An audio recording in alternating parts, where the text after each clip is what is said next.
On the morning of March 7th, 1945, an American tank column crested a wooded ridge above the town of Remagen, Germany. Below them, cutting through a valley of steep bluffs and dark water, flowed the Rhine, and spanning it, impossibly, a railroad bridge still stood. Every other bridge across the Rhine had been destroyed.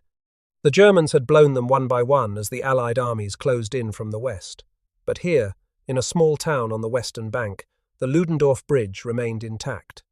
Its twin stone towers rose from each end like sentinels guarding a passage that was never supposed to be open. American soldiers stared down at it in disbelief. They had been told every crossing was gone. They had been told the Rhine would stop them, and yet there it was. German soldiers and civilians were still streaming across it, heading east and fleeing the approaching American armor. Horse-drawn carts, ambulances, scattered infantry, all of them moving with the desperate haste of an army that knew it was beaten. Within hours, American infantrymen would sprint across that bridge under fire, dodging explosions and cutting demolition wires as they ran. Within days, tens of thousands of troops and hundreds of vehicles would pour across the river into the heart of Germany. And within weeks, the war in Europe would be over.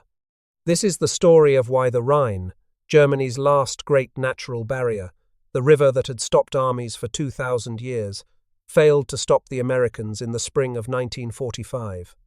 It is a story of a crumbling empire, desperate defenders, impossible engineering, audacious generals, and ordinary soldiers who ran straight into the unknown and changed the course of history. To understand why the Germans believed the Rhine could save them, you have to understand what the Rhine is. This is not an ordinary river. It begins high in the Swiss Alps, in the canton of Graubünden, flows for roughly 1,230 kilometers through the heart of Europe, and empties into the North Sea in the Netherlands.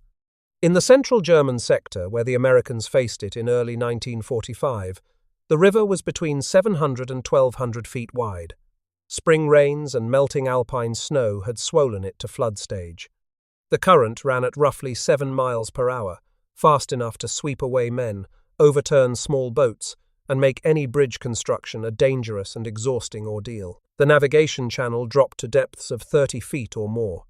In places, particularly through the famous Rhine Gorge between Bingen and Koblenz, sheer cliffs rose from the eastern bank, giving any defender a commanding view of the water and the exposed ground on the western side.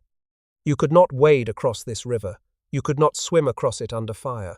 You could not simply throw a bridge over it the way engineers might span a creek or a narrow canal. The Rhine demanded respect, and it had demanded respect for a very long time. Julius Caesar bridged the Rhine twice during the Gallic Wars, in 55 and 53 BC, building timber trestle bridges near the very stretch of river where the Americans would cross 2,000 years later. He tore them down each time afterward to send a message.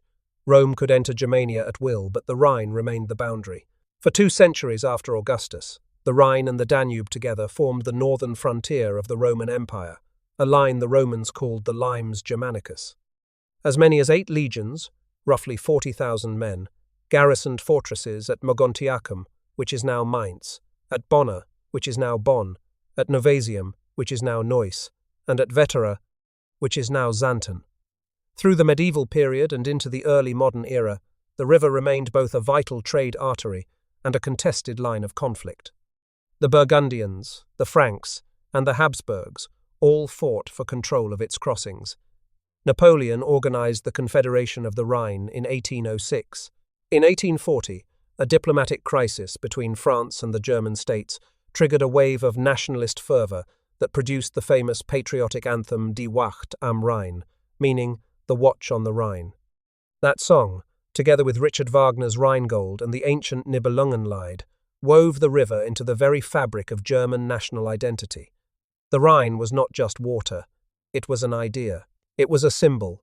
It was what separated Germany from everything that threatened it. So when Adolf Hitler chose the codename Wacht am Rhein for his desperate Ardennes counteroffensive in December 1944, he was reaching for something deeper than military strategy. He was invoking a sacred boundary. After that offensive failed catastrophically, Joseph Goebbels and the Nazi propaganda machine increasingly portrayed the Rhine as the inviolable shield of the homeland. Defend the Rhine and you defend Germany itself. From a purely military standpoint, the logic was sound. A fast-flowing river that wide, lined with cliffs and bluffs, was the kind of obstacle that, if properly defended, should have absorbed weeks of Allied effort and inflicted tens of thousands of casualties. General George Marshall himself later wrote that the Rhine presented the greatest natural obstacle in the path of the advancing Western Allies after the English Channel. Allied planners expected the crossing to rival the Normandy landings in complexity. They projected daily supply requirements of 540 tons per division on the eastern bank, and assumed they would need months of preparation. But there was a fatal flaw in Germany's plan to hold the Rhine. The army that was supposed to defend it had already been destroyed before the Allies even reached the riverbank. The forward defence of the Rhine was the West Wall, known to the Allies as the Siegfried Line. This was a massive belt of more than 18,000 bunkers, pillboxes, tunnels, and rows of concrete anti-tank obstacles called Dragon's Teeth. It stretched roughly 630 kilometers from the Dutch border near Cleve in the north, all the way to the Swiss frontier near Weil am Rhein in the south. Construction had begun in 1936 opposite France's Maginot Line and accelerated after 1938. But after the German victory over France in 1940, the West Wall was neglected for 4 years.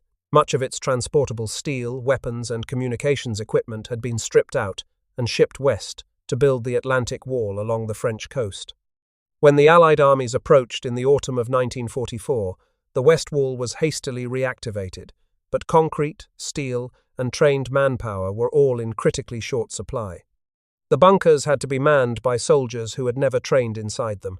In many cases, the positions had deteriorated badly. Weeds grew over firing slits, water had seeped into underground chambers, communication lines had rotted. Despite its fearsome reputation, the West Wall had already cost the Americans dearly at Aachen and in the Hurtgen Forest, where fighting from September 1944 to February 1945 inflicted roughly 33,000 American casualties. But the line was nothing like the impenetrable fortress Hitler's propagandists claimed. It was a crumbling shell of what it had once been. Behind the West Wall, the German command structure on the Western Front was organized into 3 army groups.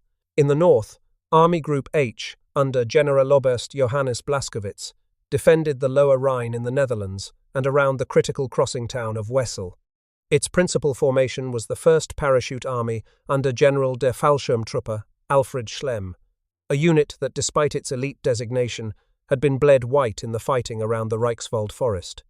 In the center, Army Group B, under General Feldmarschall Walter Model, held the most important sector of all, from the Ruhr industrial region to the Moselle River. Model was the man Hitler called his fireman, the commander who had been sent to every desperate situation on the Eastern Front.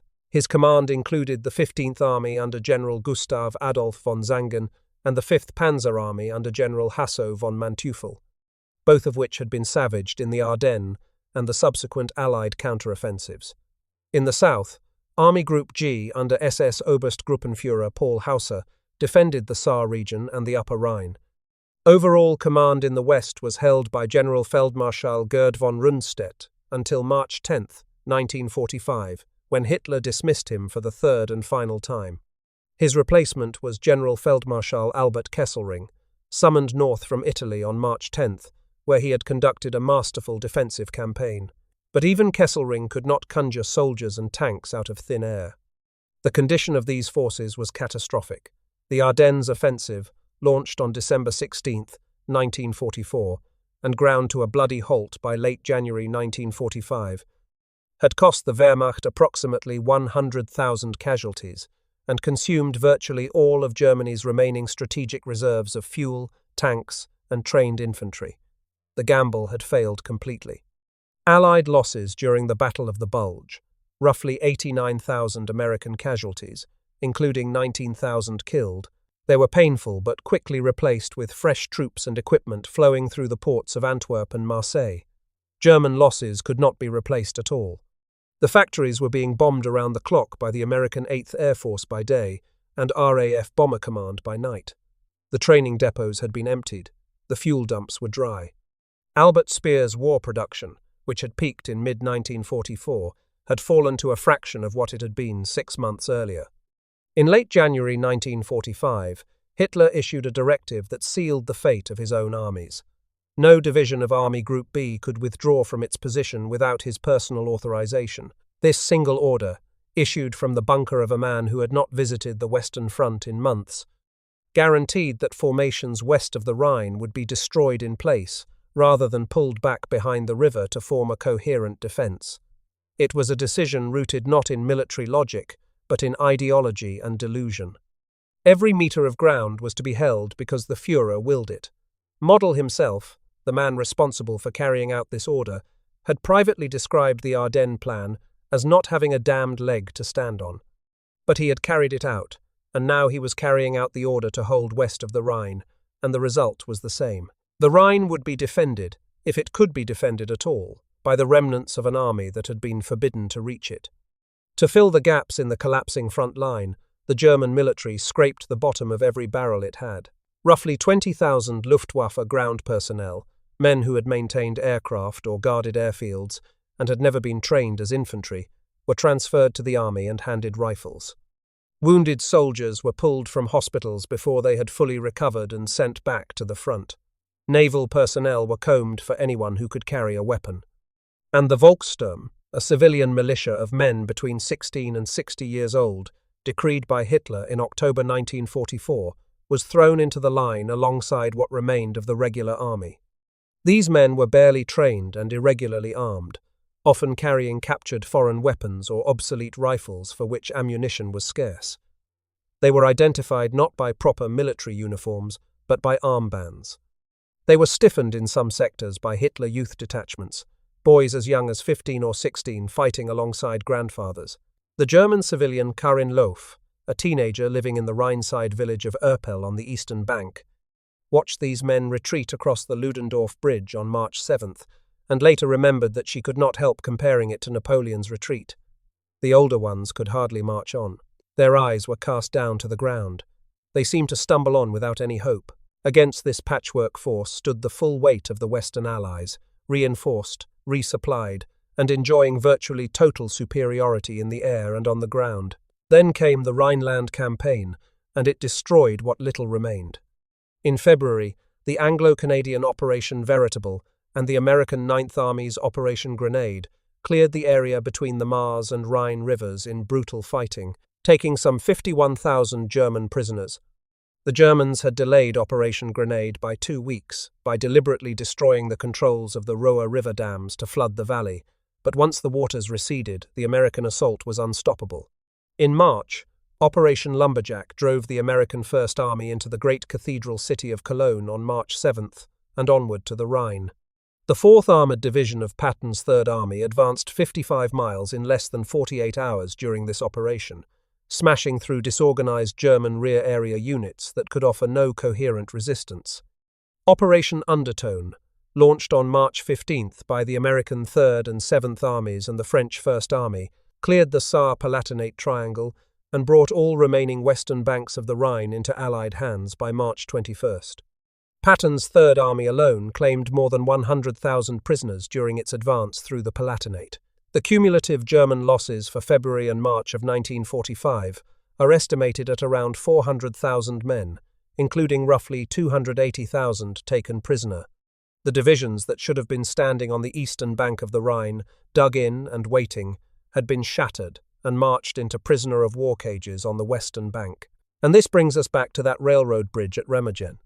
The Ludendorff Bridge was built between 1916 and 1919 during the First World War, designed by the engineer Karl Wiener and constructed largely with Russian prisoner-of-war labor, to move troops and supplies from the Ruhr industrial heartland to the Western Front. It was roughly 1,069 feet long, a double-track railroad bridge with paired stone towers at each end, and a railroad tunnel bored through the massive Erpeler Lay cliff on the eastern bank. The cliff itself rose more than 400 feet above the river, a sheer wall of dark basalt that dominated the landscape. The bridge was named for General Erich Ludendorff, one of Germany's most powerful military commanders of the First World War, the man who had directed the German war effort from 1916 to 1918.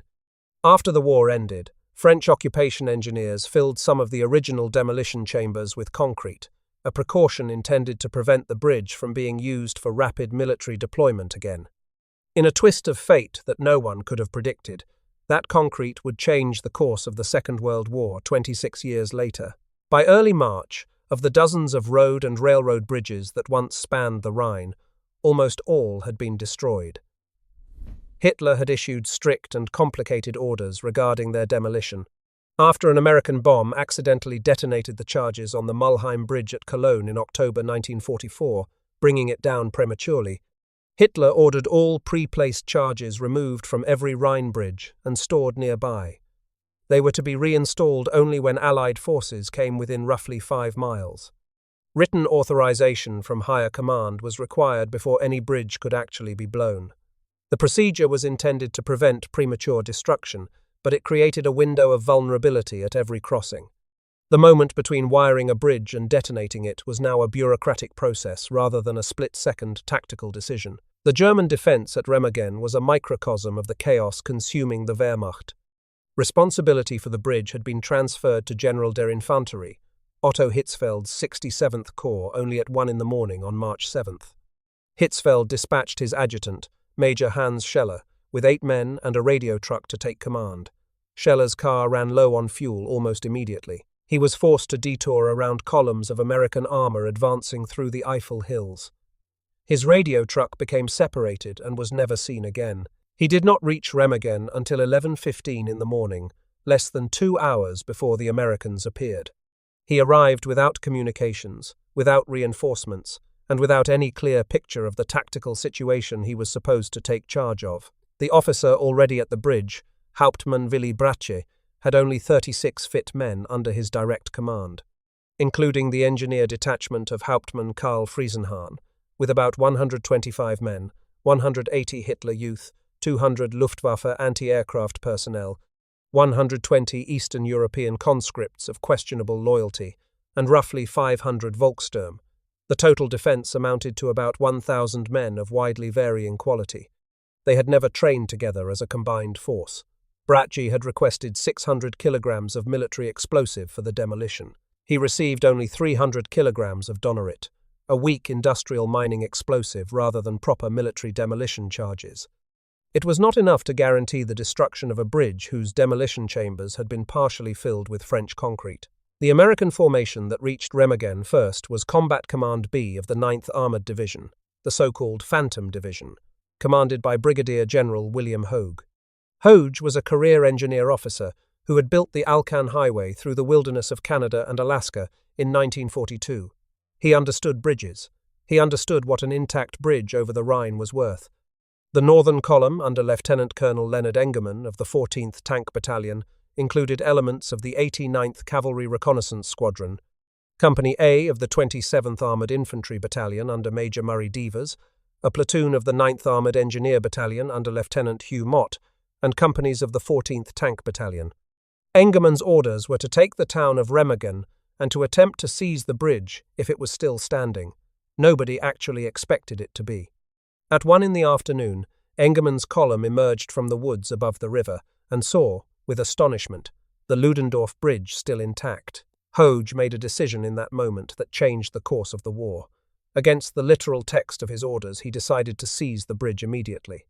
At 1:40 in the afternoon, 2nd Lieutenant Karl Timmerman led his dismounted infantry into the town of Remagen, followed by 2nd Lieutenant John Grimball's platoon of the new M26 Pershing heavy tanks.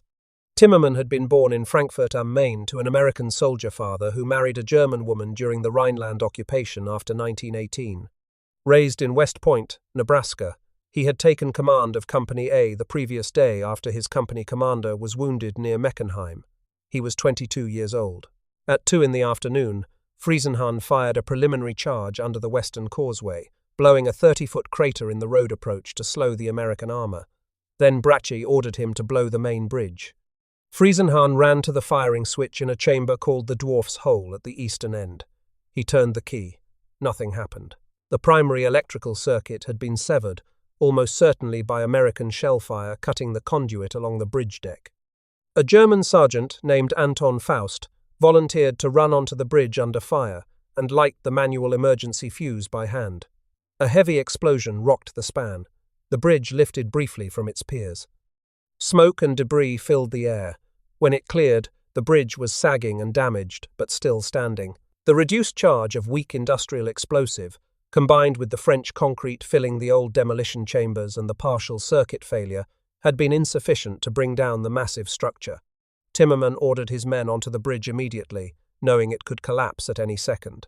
A three-man engineer team from Lieutenant Hugh Mott's platoon moved with the lead squad, crawling along girders, cutting demolition wires, and pitching unexploded charges into the river below.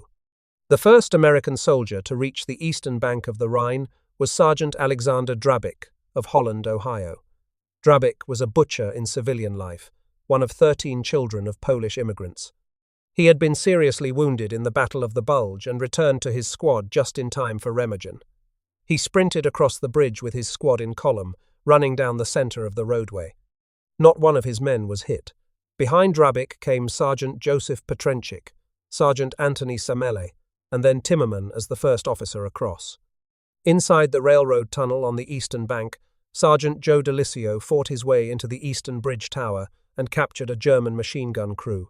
By 4 in the afternoon, the Ludendorff Bridge was in American hands. For the first time since Napoleon, a foreign army had crossed the Rhine into Germany from the west. The news travelled up the chain of command with electric speed. General Omar Bradley reportedly shouted that this would bust the enemy wide open. Supreme Commander Dwight Eisenhower praised the First Army's speed and boldness. His Chief of Staff, Lieutenant General Walter Bedell Smith, called the bridge worth its weight in gold. On the German side, the reaction was fury and terror. Hitler dismissed von Rundstedt on March 10th. He appointed Generalleutnant Rudolf Hübner to lead a flying special court Marshal West, a drumhead tribunal with its own execution squad. Hübner had no legal training. On March 11th, he sat as both prosecutor and judge, in clear violation of German military law. Major Hans Scheller was sentenced to death along with Major Herbert Strobel, Major August Kraft, and Lieutenant Karl-Heinz Peters. Peters had pleaded for a delay in the demolition to evacuate his secret rocket launchers, one of which the Americans subsequently captured. Scheller and Peters were shot in the back of the neck on March 14th. Strobel and Kraft were tried and executed on March 17th. Their final letters home were destroyed. Their families' pensions were rescinded. Scheller's pregnant wife Liesel learned of his execution only later. Hauptmann Brache was sentenced to death in absentia, but survived in American captivity. Friesenhahn was tried in absentia and acquitted. General Major Richard von Bothmer, who had given up the city of Bonn without a fight, was demoted to private, sentenced to 5 years' imprisonment, and on March 10th shot himself with a court official's pistol in the courtroom. Kesselring, the new commander in the West, rebuked his troops with a terse assessment. "We have suffered unnecessary losses, and our present military situation has become nearly catastrophic." General Major Karl Wagener, Model's chief of staff, later told American interrogators that Remagen should have been considered a basis for termination of the war. It was not. The war ground on for 2 more months. Hitler threw everything at the bridgehead. He ordered V-2 ballistic missiles fired at the bridge, the first and only time the weapon was used against a tactical target, and the only time it was launched against German soil.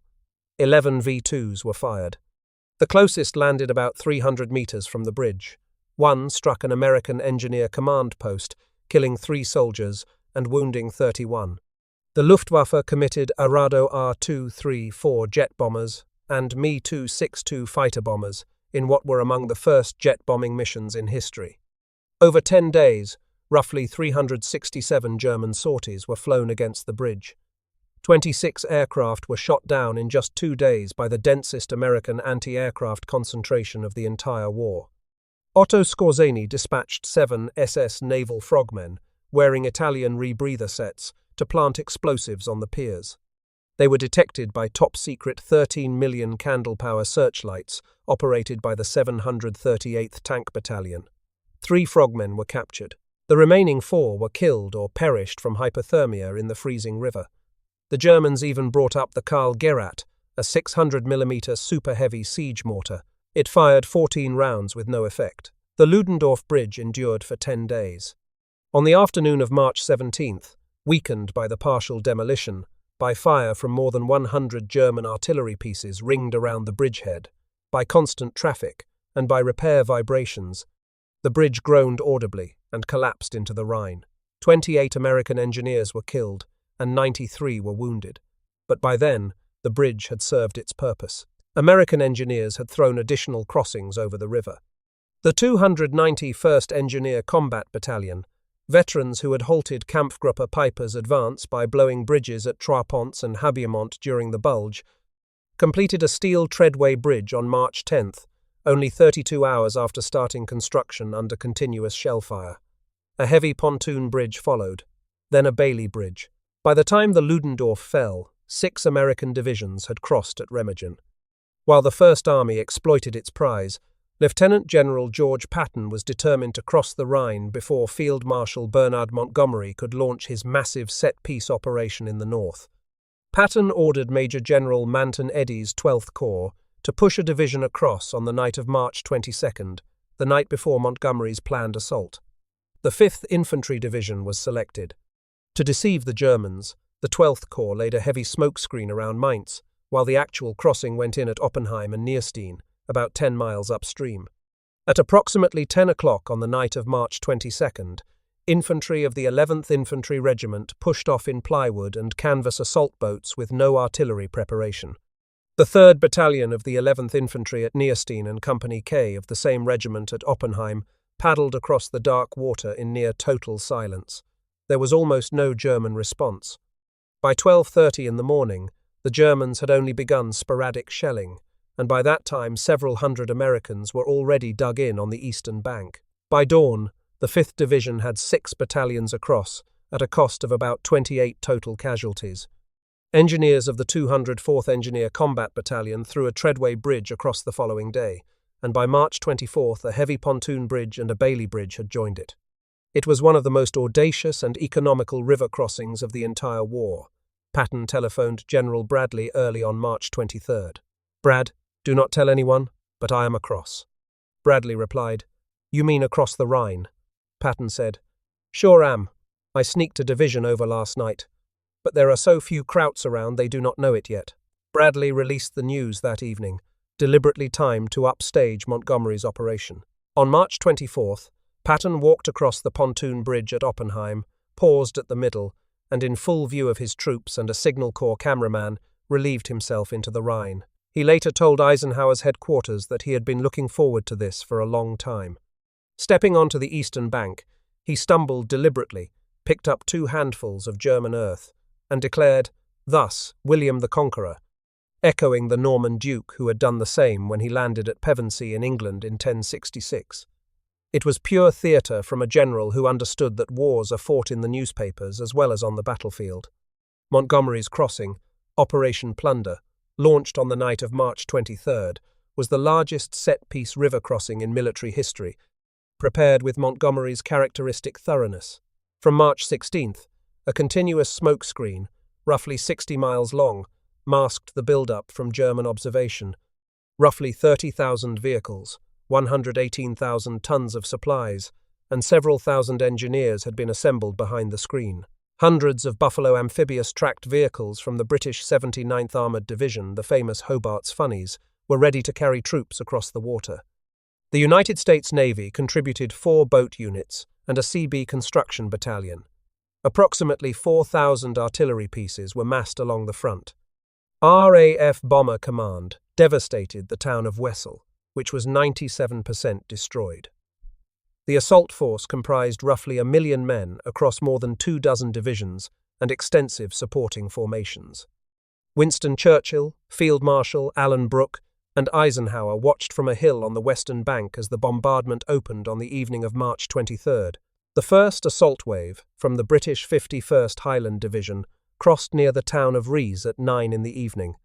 At 10 that night, the 1st Commando Brigade landed at Wesel itself, supported by a devastating final RAF strike. The American component, under the 9th Army's 16th Corps, crossed south of Wesel with the 30th and 79th Infantry Divisions leading the way. Resistance to the American assault was surprisingly light. The 30th Division reported only 16 men killed during the assault crossing itself. 2 days later, on March 25th, Churchill crossed the Rhine in an American landing craft and stood briefly on the eastern bank, a deliberately symbolic act on a river that had been a frontier for 2,000 years. The airborne component, Operation Varsity, on the morning of March 24th, remains the largest single-day airborne operation in history. Roughly 16,000 to 17,000 paratroopers and glider infantry of the British 6th Airborne Division and the American 17th Airborne Division dropped behind German lines near Wesel. Nearly 1,700 transport aircraft and roughly 1,346 gliders carried them. More than 2,100 fighters provided escort. The full column took 2 hours and 37 minutes to pass any given point and stretched approximately 200 miles. German anti-aircraft fire was ferocious. 56 aircraft were destroyed that day. But both divisions seized all primary objectives within hours. The casualties were heavy. The British 6th Airborne suffered roughly 1,400 casualties, including about 590 killed. The American 17th Airborne suffered about 1,500 total casualties, including more than 150 killed in action on the day itself, with the toll rising in the days that followed. Combined airborne losses on March 24th approached or exceeded those of the 82nd and 101st Airborne Divisions on D-Day, making it one of the costliest single days in the history of airborne warfare. Major General Tom Rennie, commanding the British 51st Highland Division, was killed by mortar fire. Technical Sergeant Clinton Hedrick of the 17th Airborne received a posthumous Medal of Honor. Major General Matthew Ridgway, commanding the 18th Airborne Corps, was wounded by shrapnel that lodged in his shoulder. He refused to have it removed and carried it the rest of his life. Other crossings followed in rapid succession. The 87th Infantry Division crossed at Boppard on March 25th. The 89th crossed at St. Goar beneath the towering Lorelei Cliffs, taking heavy casualties. The 7th Army crossed at Worms. The French First Army forced the river at Speyer and Germersheim on March 31st. Within 10 days of Remagen, the entire Western Allied front was across the Rhine. The engineering behind these crossings was staggering and often overlooked in accounts that focus on the infantry and armour. Engineers had stockpiled thousands of pneumatic floats, steel treadway sections, heavy aluminum pontoons, Bailey Bridge components, assault boats, outboard motors, and specialized amphibious vehicles including DUKWs and landing craft. The standard American assault craft was a plywood and canvas boat weighing 450 pounds, requiring 12 men to carry it to the water's edge, and it had to be paddled across a river running at 7 miles per hour while enemy fire struck the water around it. At Remagen, engineers of the 9th Armoured Engineer Battalion, the 51st and 291st Engineer Combat Battalions, the 276th Engineer Combat Battalion, and the 988th and 998th Treadway Bridge Companies built their crossings within rifle range of German artillery observers on the eastern bluffs. One position at the forward end of a bridge under construction earned the name Suicide Point after a direct hit killed 1 engineer and wounded 5. Colonel David Pergrin of the 291st called building a bridge across the Rhine under fire an enormity. His battalion would build 44 Bailey bridges, 23 timber bridges, and 7 treadway bridges during the course of the entire war. In the northern sector, the 17th Armoured Engineer Battalion built a record-setting treadway south of Wesel on March 24th, spanning over 1,152 feet of water on 93 pneumatic floats in 6 hours and 15 minutes. By the end of March, more than 24 Allied bridges of various types spanned the Rhine from Holland to Switzerland, and the logistical pipeline that would sustain the final drive into Germany was open. This was not the first time a great river defence had collapsed in the Second World War. The Germans themselves had crossed the Meuse at Sedan in May 1940 against French defenders who believed the river and the Ardennes terrain behind it would hold for at least a week. It fell in a single day. The Soviets forced the Dnieper across a front of hundreds of miles in the autumn of 1943, despite fierce German resistance and the destruction of every bridge. In each case, the same fundamental lesson applied. A river, no matter how wide or fast or deep, is only as strong as the army defending its far bank. When that army is broken, exhausted, outnumbered, or forbidden to maneuver by its own high command, the water becomes nothing more than a line on a map rather than a barrier on the ground. The Rhine in March 1945 was the most dramatic and consequential proof of this principle in the entire war. 450 miles of water, some of it a quarter of a mile wide, defended by the shattered remnants of 26 divisions, most of them at a fraction of their authorized strength, with no fuel for their surviving tanks, no reserves to plug gaps, and a commander-in-chief in a Berlin bunker who responded to failure by executing his own officers. Once across, the breakout was devastating. On April 1st, 1945, the 3rd Armoured Division, advancing northeast from Remagen, met the 2nd Armoured Division, advancing southeast from Wesel, at the town of Lippstadt. The trap closed around the Ruhr, Germany's industrial heartland, the region that produced the coal and steel that had powered the German war machine. Inside the resulting pocket were the last 19 to 21 divisions of Army Group B, roughly 317,000, German soldiers, including 24 generals. It was the largest encirclement and surrender of German forces on the Western Front, dwarfing even the numbers captured at Stalingrad. American casualties in reducing the Ruhr Pocket were about 10,000, including roughly 2,000 killed or missing. Major General Maurice Rose of the 3rd Armoured Division was killed near Paderborn on March 30th while leading the spearhead. He was the highest-ranking American killed in combat in the European theatre. Inside the pocket, resistance crumbled.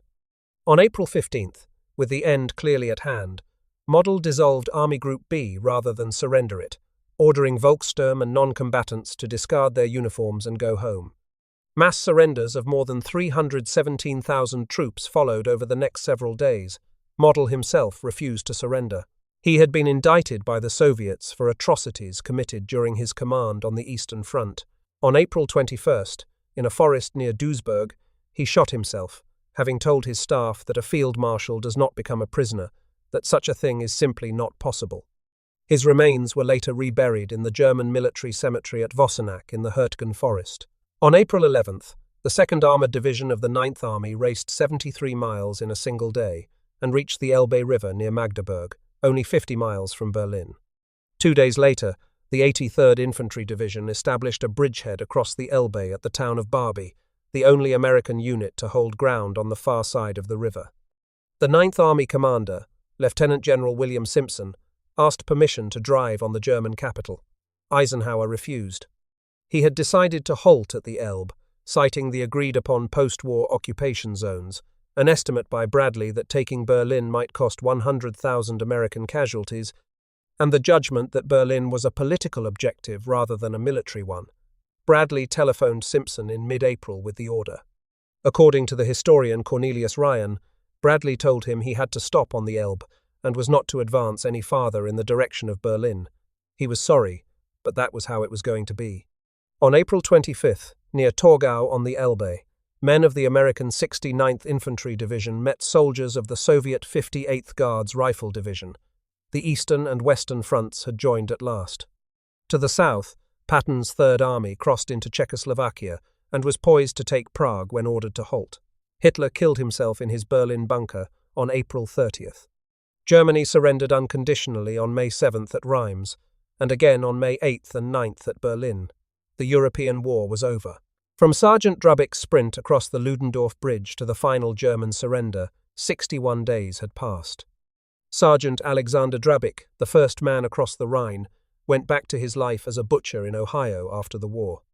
He received the Distinguished Service Cross, and over the following decades, Congresswoman Marcy Kaptur repeatedly introduced legislation to upgrade it to the Medal of Honor. The upgrade never came in his lifetime. He was killed in an automobile accident in 1993 while traveling to a unit reunion at the age of 82, still waiting. Lieutenant Karl Timmerman, the first officer across, received the Distinguished Service Cross as well. He survived the war and returned to active duty, eventually recommissioned as a lieutenant in the 7th Infantry Division during the Korean War, but was diagnosed with cancer and died at Fitzsimons Hospital in Denver in October 1951 at the age of 29. He had been born in the country he invaded and died serving the country that raised him. Brigadier General William Hogue, whose split-second decision to seize the bridge against orders changed the course of the campaign, went on to command the 4th Armored Division at the end of the war and later commanded United States Army Europe. He retired as a 4-star general and died in 1979. Lieutenant Hugh Mott, Staff Sergeant John Reynolds, and Sergeant Eugene Dorland, the 3-man engineer team that crawled along the bridge, cutting wires and pitching charges into the river, all received the Distinguished Service Cross.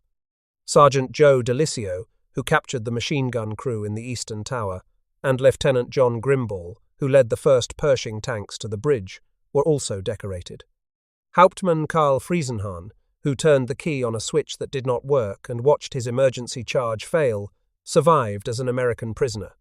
When he returned to the ruined bridge in 1954 with the historian Ken Heckler, he was told that the soldiers who sprinted across had received Distinguished Service Crosses. He said they deserved them, and then some. They saw us trying to blow that bridge, and by all odds, it should have blown up while they were crossing it. In his mind, they were the greatest heroes in the whole war. Major Hans Scheller, executed by his own government for a failure he never had the resources to prevent, lies in a village cemetery in the Westerwald. The Ludendorff Bridge was never rebuilt. Its stone towers still stand at Remagen and at Erpel on the opposite bank. One houses a small museum dedicated since 1980 to peace. Visitors can still see the marks of shellfire on the remaining stonework. The bridge piers beneath the water have become an accidental reef, a gathering place for fish in the dark current where American engineers once died. There is a tendency, when we look back at the great turning points of war, to see them as inevitable. The Rhine was going to be crossed. Germany was going to fall. The outcome was never truly in doubt. But that is the view from a comfortable distance. Stand on that bridge at 1:40 in the afternoon on March 7th, 1945, and nothing is inevitable. You are 22 years old, and you were born in the country you are now invading. The bridge beneath your boots has just been rocked by an explosion meant to destroy it. Wires are still attached to charges that could detonate at any moment. Machine gun fire is coming from a stone tower at the far end. The river below is freezing, fast, and 30 feet deep. You run anyway. That is not inevitability. That is a choice made by men who could not see the future and ran forward into it regardless. Every great barrier in history, the English Channel, the Atlantic Wall, the Rhine, has fallen not because it was destined to, but because someone decided to cross it before anyone said it was possible. The Rhine was the mightiest river in Western Europe. It had been a frontier for 2,000 years. It held every advantage a defender could want, and it fell in a single afternoon because a handful of soldiers from Ohio and Nebraska and New York decided to run.